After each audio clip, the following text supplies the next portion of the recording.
Today they were able to hug each other for the first time in 6 days. And so we want to be able to give Kim some opportunity to go back with her husband Joe and to just rest for the rest of the day.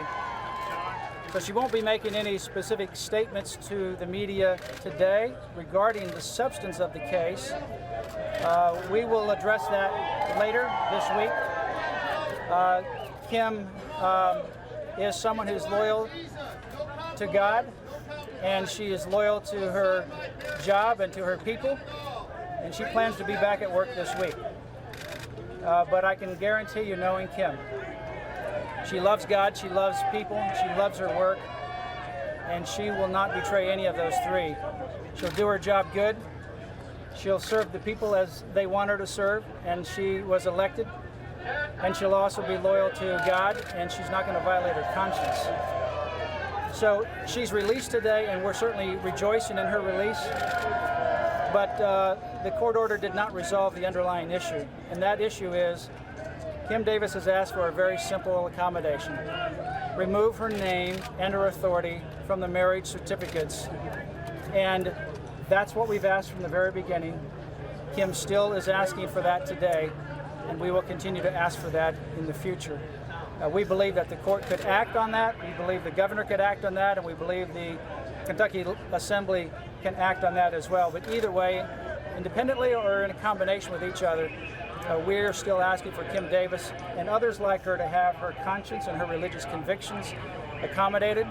Kim's life was drastically changed 4.5 years ago when her mother-in-law had a dying wish for her to go attend church, and she did, and she gave her life to Jesus, and her life has been drastically changed since then. Cannot and will not violate her conscience. Kim, what was it like how in difficult jail were these the past last few few days? days? Can you tell us what it was like for you in jail these last few days? What did you do?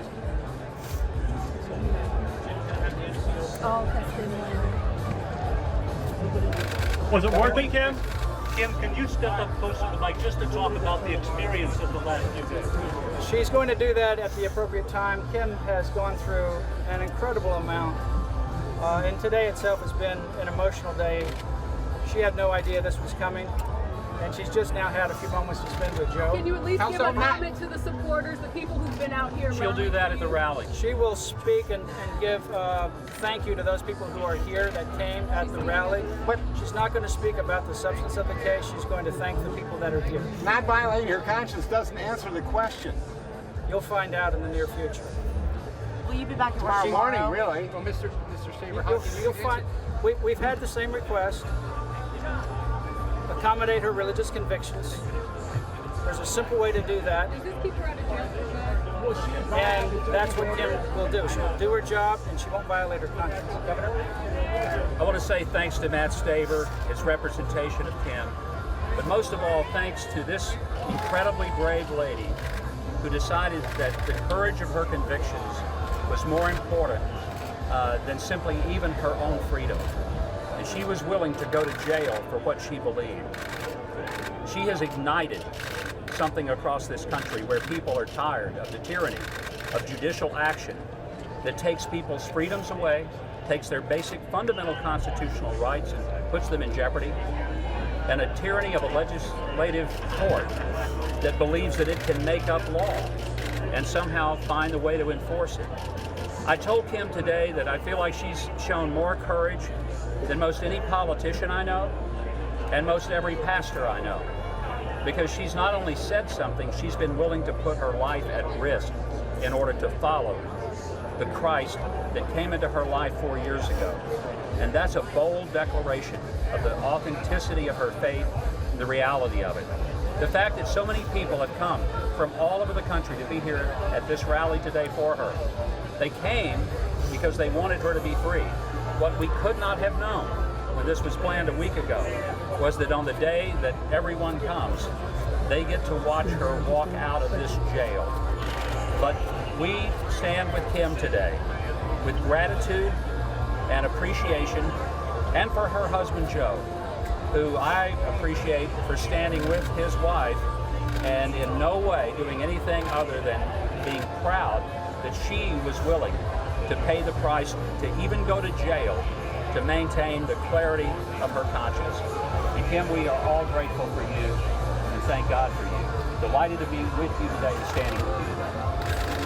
Governor, the judge has told her that she cannot interfere with the process of handing out these licenses. What do you advise her to do when she returns to work tomorrow? That's a legal question for her. But I've already told her that if somebody needs to go to jail, I'm willing to go in her place.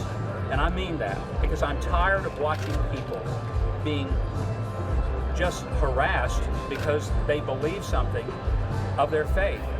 And we cannot criminalize the Christian faith or anybody's faith in this country. And I'm praying that there will be remedies that do not involve putting someone in jail for their convictions, especially when the issue is whether the courts can just make a law out of thin air and then somehow try to apply it and punish people for not obeying something that isn't even a law. Mr. Staver, on Friday, some licenses were issued. We're told by some of the people that received it that Mrs. Davis' name was not actually on the license. Is that the case or not? And if so, what does she plan to do tomorrow? The licenses that were issued without the authority of the clerk of Rowan County, and they are not valid. There are criminal laws in Kentucky that say that if you issue a license to someone that is not authorized by statute, that there are criminal penalties for that. Kim Davis, because of the 5-4 opinion that happened on June 26th, chose to not issue any licenses because it's a serious criminal penalty to wrongfully issue a license. You cannot just voluntarily change the certificate. You cannot issue a license to those that are not authorized under Kentucky law. And the General Assembly has not met to clarify the licenses in Kentucky. So Kim Davis cannot, number one, violate her conscience, but she's going to also follow the Kentucky law, which is a very serious violation for wrongfully issuing a license. Folks, we've got a lot of people waiting in the hot sun. We're going to get her out, be with Joe. Kim, was it worth it for you? Was it worth it? Yes or no? Thank you, guys.